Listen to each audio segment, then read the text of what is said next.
It is August 26, 2024, and according to reports, Israel and Hezbollah exchanged heavy fire between them, some of the heaviest attacks since last October. If you pay attention to the mainstream media here in the US, they'll tell you what Netanyahu said, that he claimed that Israel launched some sort of preemptive strikes, that they were able to essentially stop Hezbollah in their tracks, so that when Hezbollah did launch an attack, which was part of its retaliation for the killing of a commander within the group by Israel late last month. Well, Israel is claiming that that attack wasn't nearly as severe as it would have been. But is that what actually happened? How did Israel actually view Hezbollah's response? And was there some sort of deterrence that was established by Hezbollah with its attack? And could this be a turning point in the current conflict? We discussed all of that and more earlier with a special guest. So let's take a listen to that conversation now. Joining me now to discuss is veteran war correspondent Elijah Magnier. Elijah, thanks so much for taking the time to join me. Thank you for having me. I want to get your take on the latest here. I know it's been a busy day as you had Israel carry out what appeared to be its largest bombing of southern Lebanon since October on Sunday, claiming that it was launching preemptive strikes. Then you had Hezbollah launch dozens of drones and more than 320 Katyusha rockets into Israel, saying it was the start of retaliation for Israel's killing of a Hezbollah commander late last month. Now, I know that you recently wrote an article on this in which you pointed out the fact that for the first time in modern history, a non-state actor, that being Hezbollah, has successfully established deterrence over one of the most formidable armies in the world. Will you take us through kind of what you mean by that and what unfolded between the two sides here? Well, yes, it is a very significant event we've seen during the Hezbollah bombardment of Israel as a retaliation of the Israeli violation of the rules of engagement and international law by bombing the capital Beirut and killing not only a Hezbollah commander but also several civilians in a residential area. So we know that Hezbollah has been saying that it's going to retaliate, but it was withholding retaliation until the result of the negotiation in Doha, Qatar, between the Israelis, the Americans, the Qatari, the Egyptians, and Hamas that was on the side unwilling to participate because they know the outcome, but has delegated to the Qatari and the Egyptians to speak on their behalf because they have agreed on the main point that President Biden has forwarded, including the United Nations, but then Israel changed its mind. And for that, because Netanyahu went to the capital of Iran, Tehran, and assassinated Ismail Haniyeh, the head of Hamas political bureau, and also bombed Beirut, Hezbollah said he's going to retaliate. After the retaliation, Hezbollah launched 320 rockets and dozens of drones, as you rightly said. The most significant part here is first, this is the first time a non-state actor challenges one of the strongest armies in the world and the strongest in the Middle East. And this strong army informs Hezbollah through the Americans that if that is your response, then we are even, which means accepting this deterrence. But not only that, who was carrying the letter and the message was the most strongest superpower in the world, the Americans, who also not only consider Hezbollah as a terrorist group, but acknowledge its power and is negotiating, testing if that would be a sufficient response that Hezbollah would be happy with. I mean, we are seeing something that is unheard of and something we have never observed, that a non-state actor imposing on the superpower and that is allied with one of the strongest army in the world is deterrence and saying, I'm going to hit you. I managed to hit you with very basic rockets that goes back to the Soviet era, but not only that, identifying with their fine intelligence services the secret location of an intelligent headquarters of the Unit 8200 that is responsible for recruiting agents in the Middle East and West Asia, responsible for artificial intelligence, open source intelligence, human resources, etc., and managed to create a diversion by flooding the Israeli most sophisticated interception missile system to allow its drone to go and reach the target, and really sending it within the distance, calculating the distance between the Lebanese borders and the targeted location of the Unit 8200, that is more or less exactly the same, with a few kilometers extra between the Lebanese borders and the suburb of Beirut, where the Hezbollah commander was assassinated. This equation, taking into consideration all these points, and on top of that, hitting Israel in a way that doesn't drive the Israeli to retaliate harshly and go to an all-out war as Benjamin Netanyahu, the Israeli prime minister, wants, and take into consideration the presence of the US forces and NATO ready to interfere in the defense and attack on the side of the Israelis, that was a master hit. Yeah, and I appreciate you explaining that because especially in the mainstream media here in the West, it seems like the coverage is mainly centered around okay, these two sides traded fire and then it stops there. Now, another thing that you have the mainstream media also really hitting on is Netanyahu's response. He came out and vowed that there would be more what he referred to as surprising blows. But I know when you were delving into this earlier, you noted that while Netanyahu claimed that Israel had successfully launched a preemptive strike against Hezbollah, allegedly preventing the launch of over 1,000 to 6,000 missiles aimed at Tel Aviv, no secondary explosions were observed, nor were there any confirmed Hezbollah casualties among the missile launch units. So when it comes to what Israel is trying to do right now, how are they trying to get out in front of the, I guess you could say, the PR battle there to kind of save face when it comes to what actually happened versus how it's being reported as having happened? Yes, we had, first of all, the Israeli military spokesperson saying that we have launched as Israeli air forces a preemptive attack and destroyed 1,000 missiles that Hezbollah was directing toward Tel Aviv. And then we had the Prime Minister Benjamin Netanyahu saying that they have destroyed 6,000 missiles. And then we had the Israeli government spokesperson saying that there were 8,000 missiles. Now, first, nobody heard a secondary explosion of all these missiles, if they were ready to be launched or in the warehouses. Nobody in the area heard anything, and it was not reported on satellite images or anything.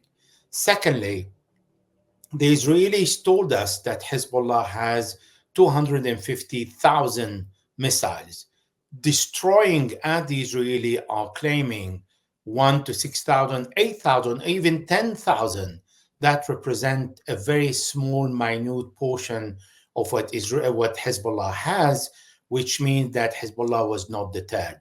Thirdly, Hezbollah carried out the attack an hour and a half after the Israeli announced that they have carried out a pre-emptive attack, according to their claim, against Hezbollah, which means that Hezbollah carried out the attack regardless of the Israeli attack that obviously did not damage the Hezbollah's preparation.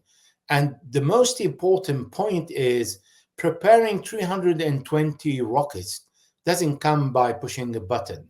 It requires a whole team launching drones, dozens of drones. Every drone requires 3 persons to be able to launch the drone and prepare it.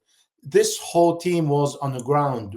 The Israelis reported no Hezbollah casualties. Hezbollah reported no casualty among its ranks. It was only after several hours when the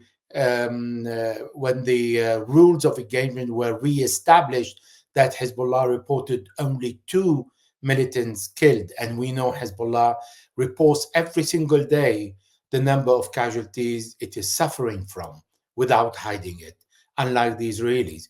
Therefore, the whole story doesn't stand any ground, and it indicates that Netanyahu wanted to show a heroic act saving Tel Aviv, and he doesn't know where these missiles were going to be directed against which target if his claim is right.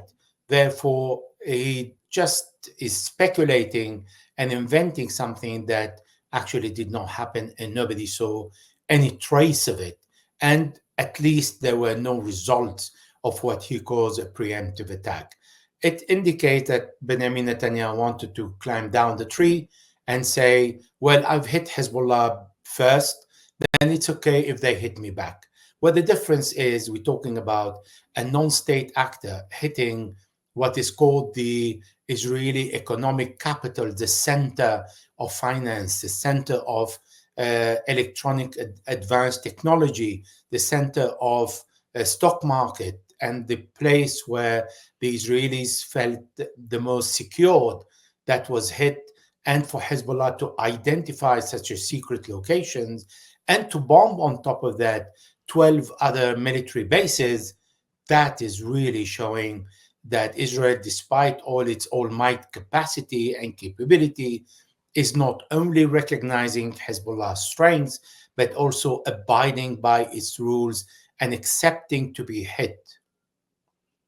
Wow, that is just it's fascinating to me. I think it's really interesting what's being said publicly versus what's actually happening on the ground, exactly as you were pointing out there. And I know that when it comes to the question of where we go from here, you've got the Wall Street Journal summing it up with a recent report that said, after Hezbollah's retaliation, all eyes fix on Iran. What are you keeping an eye on when it comes to Iran and where their retaliation against Israel does stand? Because, of course, we have to remember that Israel assassinated Palestinian diplomat and Hamas political chief Ismail Haniyeh earlier this month while he was in Tehran. So we still have Iran there waiting for some form of retaliation. What are you keeping an eye on there?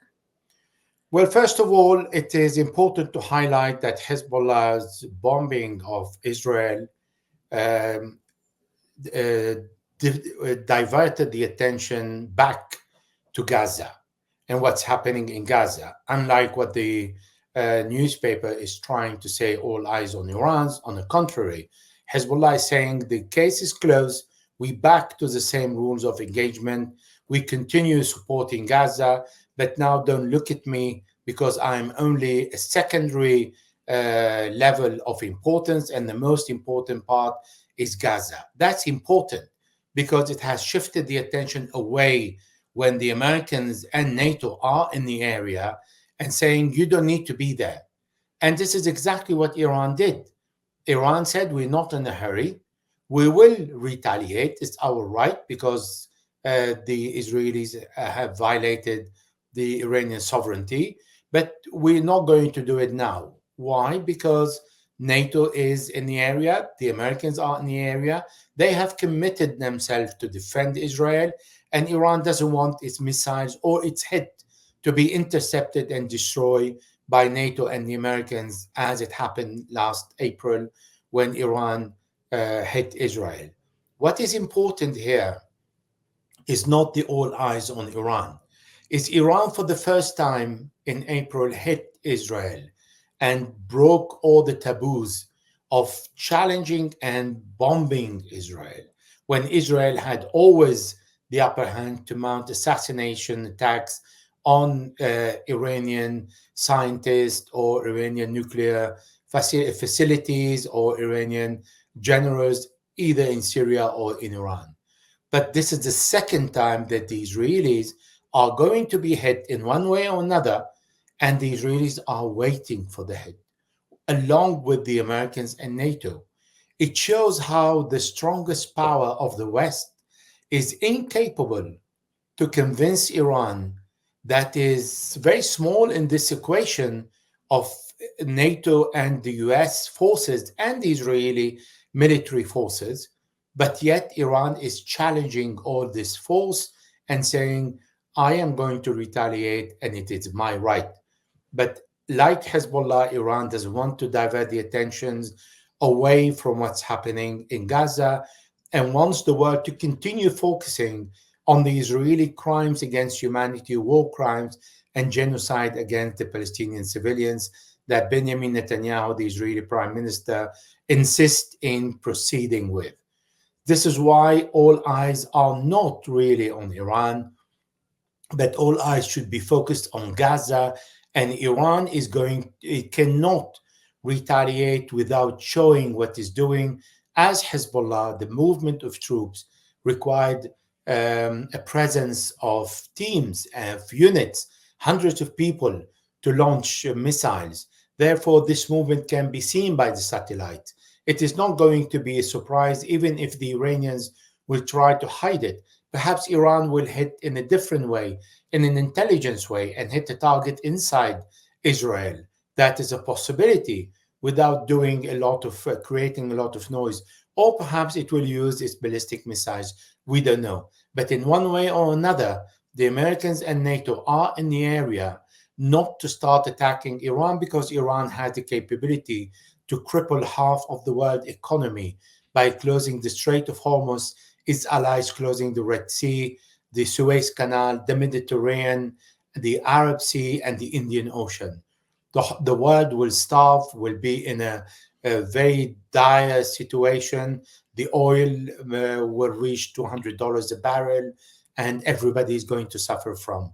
This is why, by removing itself from the equation, Hezbollah reduced the tension, reduced the motive and the reason of the presence of additional US and NATO forces in the Middle East, and has de-escalated all this high tension that exists and still existing today, but on a lower level after Hezbollah's hit, and the proof that Iran and its allies are not creating a hit where their intention is to destroy Israel, as Israel always claim and seek defense, but to show Israel cannot defend itself, is fighting with the US, not only weapons, but also army and its allies as forces present in the Middle East to help Israel to fight. Then why Israel is starting all these wars?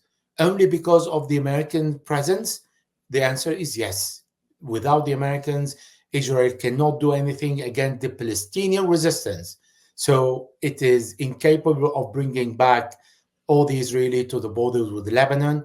After almost a year of fighting, it is incapable to deter Hezbollah. On the contrary, it is submitting to Hezbollah rules by saying, okay, we had enough. If you are happy, we stop.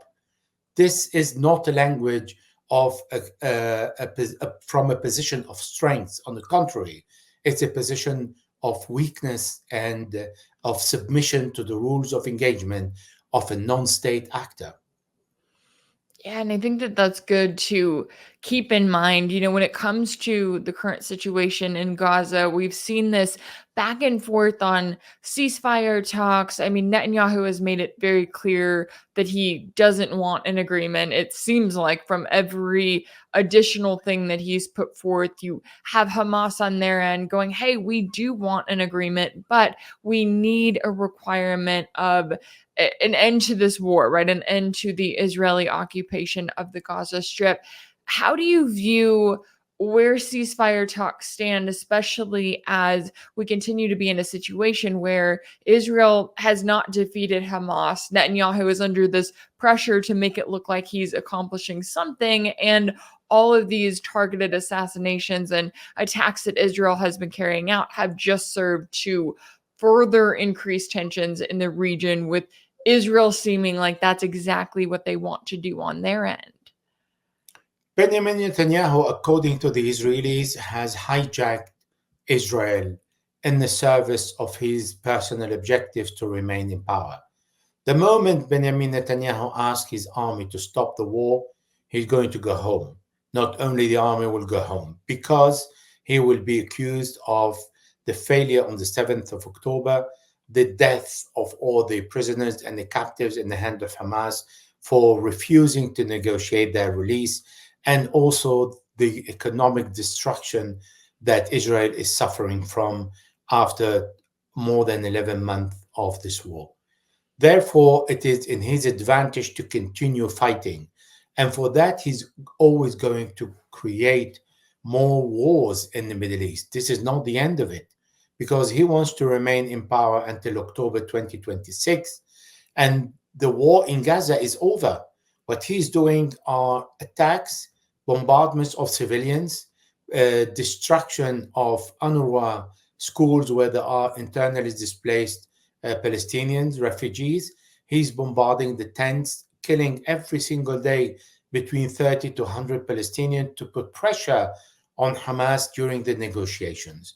It is not working because he has been doing that for the last 4 months, killing only civilians in favor of the negotiations, thinking that this can help him to achieve what he wants. He doesn't want to pull out of Gaza. The Americans are asking him to leave. He doesn't want to leave, and he wants to remain.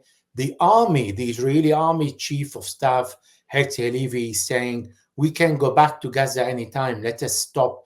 We have reached the maximum what we can reach. The defense minister, Yoav Gallant, is saying, who is part of the Likud party, headed by his boss, the Prime Minister Benjamin Netanyahu, is saying, we have finished the job in Rafah. It's finished. Let us stop the war.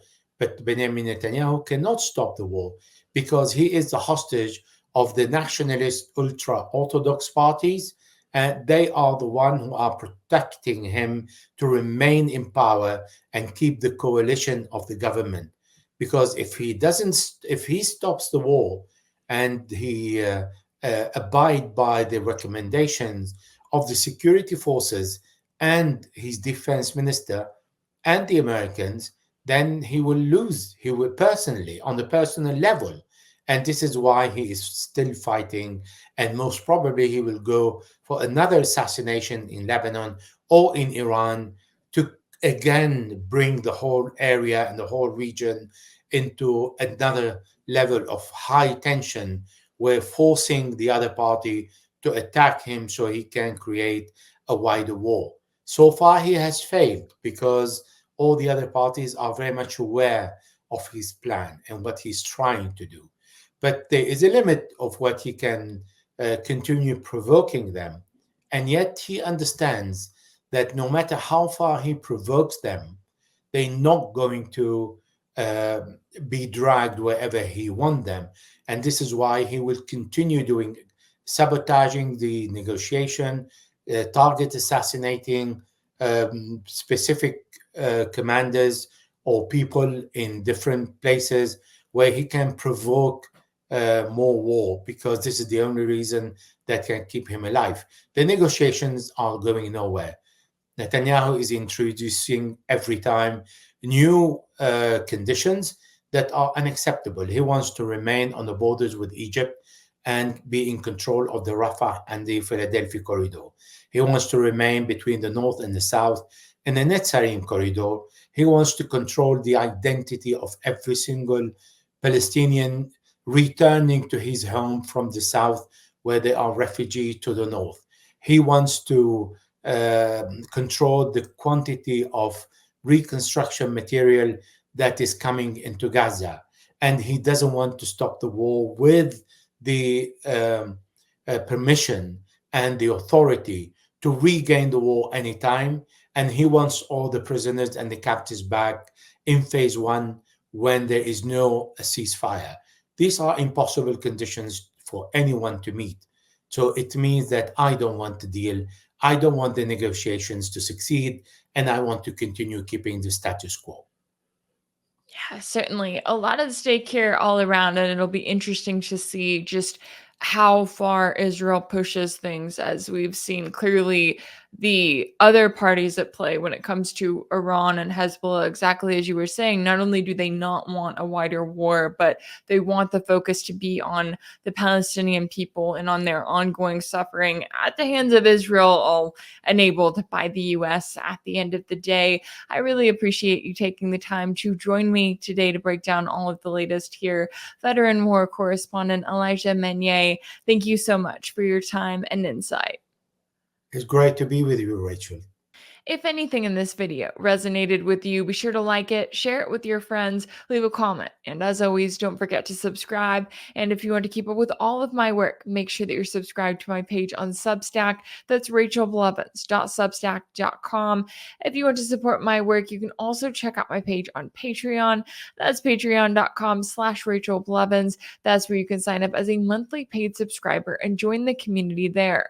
As always, thank you all so much for all of your support, and I'll see you next time.